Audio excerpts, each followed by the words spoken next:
Hello guys, welcome back to my channel Confuria in Canada. उम्मीद करता हूँ कि आप सब लोग बहुत ही ज़्यादा अच्छे हैं।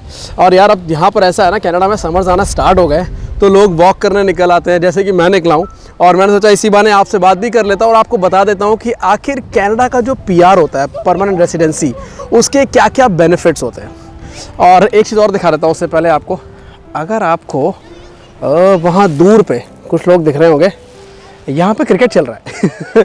मोस्टली ये हमारे इंडियन्स और जो पाकिस्तान से लोग आते हैं, ये सारे यहाँ पर मिलकर क्रिकेट खेलते हैं, क्योंकि क्रिकेट खेलने का जो रिवाज है ना, या बेसिकली जो सुरूर है और जो क्रेज़ है, वो सबसे ज़्यादा हमारी कंट्रीज़ में होता है। सो यहाँ चल रहा है क्रिकेट और हम आज बात कर रहे हैं कि आखिर कनाडा के पीआर के क्या क्या बेनिफिट है। तो बिना किसी रुकावट के, बिना किसी देरी के, चलिए इसे शुरू करते हैं। Check the mic and make sure it sound right, boys.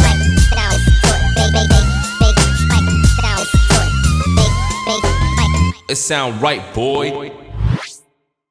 Hello guys, welcome back. मेरा नाम है सार्थक और आज हम बात कर रहे हैं कि भाई जो कनाडा का जो पीआर है, कनाडा का पीआर, उसके बेनिफिट्स क्या क्या होते हैं, क्या क्या फ़ायदे हैं आपके अगर आप परमानेंट रेसिडेंस हैं कनाडा में। और हमारे पीछे जैसे मैंने बताया क्रिकेट चल रहा है, तो आप उसका आनंद भी ले सकते हैं। थोड़ा दूर है बट ठीक है, दूर सही मजबूर सही, पर याद तुम्हारी आती है। एनीवेज, तो भाई आज हम बात कर रहे हैं कि भाई क्या क्या बेनिफिट्स है। देखिए, सबसे पहली चीज़ जो आती है कनाडा पीआर के बेनिफिट की, वो है फ्री मेडिकल। भाई ये बहुत बड़ी चीज़ है कि हेल्थ केयर आपका फ्री है यहाँ पर, क्योंकि मोस्टली क्या होता है कि दूसरे कंट्रीज़ में जहाँ पर हेल्थ केयर फ्री नहीं है, और बेसिकली आई थिंक बहुत कम ऐसे शायद जगह है जहाँ पर हेल्थ केयर फ्री होता है। I believe all over the world शायद कुछ ही कंट्रीज़ हैं या कुछ ही जगह हैं, ऐसे प्लेसेस हैं जहाँ पर हेल्थ केयर फ्री है। कनाडा उनमें से एक है। और हेल्थ केयर फ्री होना एक बहुत बड़ा प्लस पॉइंट होता है। उसके बेनिफिट्स ये हैं कि भाई अगर आपको सर्दी है, ज़ुकाम है, पैर दर्द हो रहा है, कहीं छोटा सा कुछ फ्रैक्चर हो गया या कोई भी ऐसी प्रॉब्लम, आपका खर्चा सडनली इंक्रीज़ हो जाता है। Like everyone has their budget, like आपका एक बजट होता है मंथली, और अगर ऐसी चीज़ें हो जाती है तो वो बजट आपका गड़बड़ा जाता है। तो कम से कम एक चीज़ का आपको टेंशन नहीं होता है कनाडा में कि इन केस अगर आपके साथ कुछ होता है, वैसे ना ही हो तो बहुत अच्छा है, किसी के साथ ना हो, बट बुखार, सर्दी, जुकाम ये चलता रहता है सीज़न के साथ। सो अगर ऐसा कुछ होता है तो कम से कम आप इस चीज़ से निश्चिंत होते हैं कि भाई डॉक्टर की फ़ीस नहीं जानी है मेरे पॉकेट से, क्योंकि मैं कनाडा में पीआर हूँ, मेरा हेल्थ कार्ड बना हुआ है और मेरे इस चीज़ के पैसे नहीं लगेंगे। और कुछ दोस्तों ऐसी दवाइयाँ भी होती हैं, लाइक प्रिस्क्राइब ड्रग्स जिसे बोलते हैं, वो भी कवर्ड होती हैं। सो एक बेनिफिट एक और है कि जो ऐसी दवाइयाँ हैं, मतलब not all the medicine obviously, but कुछ दवाइयाँ ऐसी होती हैं जो कवर्ड होती हैं, तो वो एक एडिशनल बेनिफिट हो जाता है।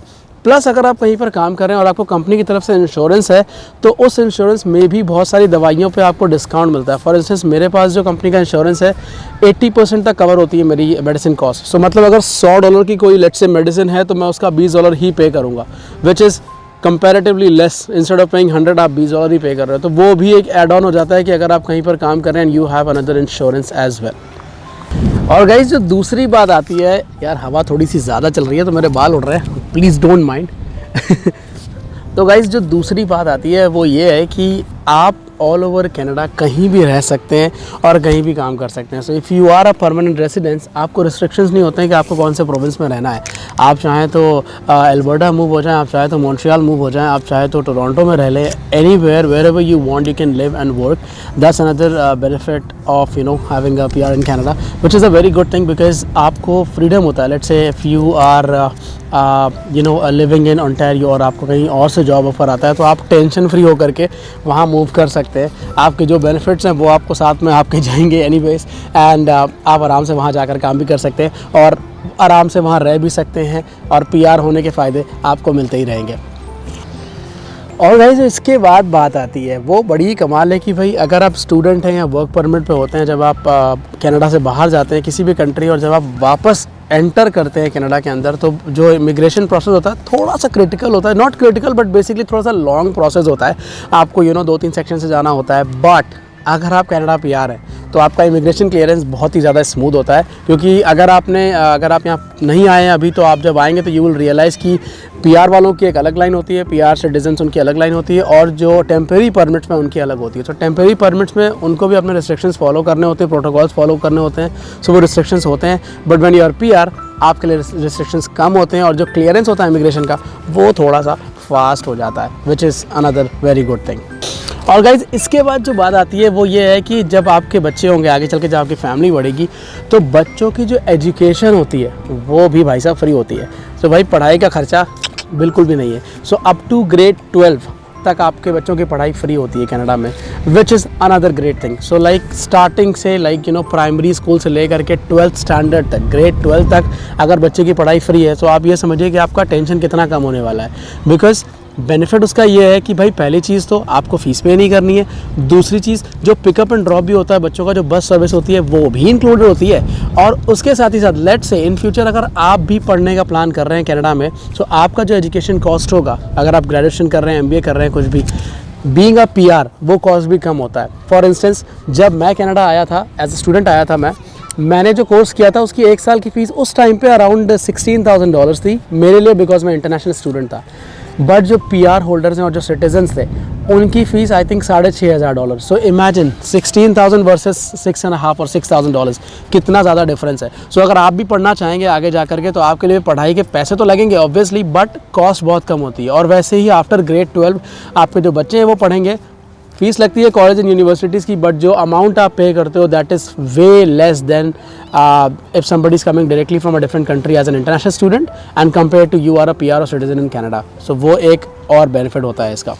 और गाइस इसके बाद जो बात आती है वो ये है कि आपको सोशल बेनिफिट्स भी होते हैं यहाँ पर।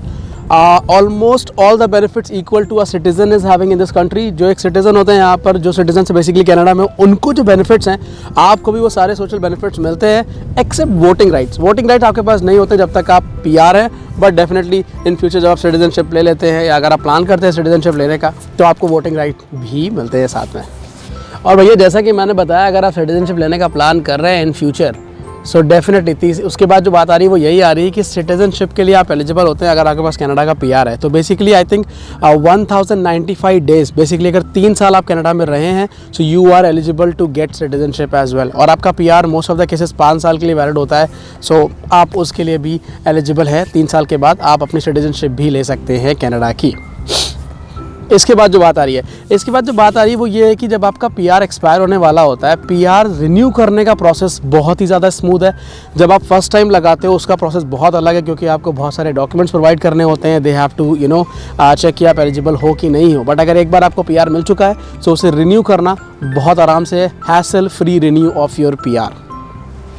और गाइस इसके बाद बात आती है वो सबसे ज़्यादा इम्पॉर्टेंट है कि भाई अगर आप कनाडा में PR हो या सिटीज़न हो तो आप अपनी फैमिली को भी स्पॉन्सर कर सकते हो, which is another great thing. Icing on the cake होता है ये, क्योंकि let's say if you are in Canada, आपको अपने पेरेंट्स को बुलाना है, आपको अपने स्पाउस को बुलाना है, और अगर आप अकेले आए और आपको अपने बच्चों को बुलाना है तो आप वो भी कर सकते हैं बड़े आराम से। तो स्पॉन्सर करना आसान हो जाता है आपके फैमिली मेम्बर्स को। प्लस अगर कोई आपके सिबलिंग्स हैं, भाई हैं, बहन है जो इंडिया में रहते हैं और उनको अगर कनाडा आना है, so when they will apply PR, सो आपको PR है इसलिए उनको भी 15 पॉइंट आई बिलीव एक्स्ट्रा मिलते हैं। उनके जो पॉइंट कैलकुलेशन होता है PR का, उसमें they get additional 15 points, which is another benefit. तो भैया ये तो थे कनाडा के कुछ अमेजिंग बेनिफिट्स PR होने के।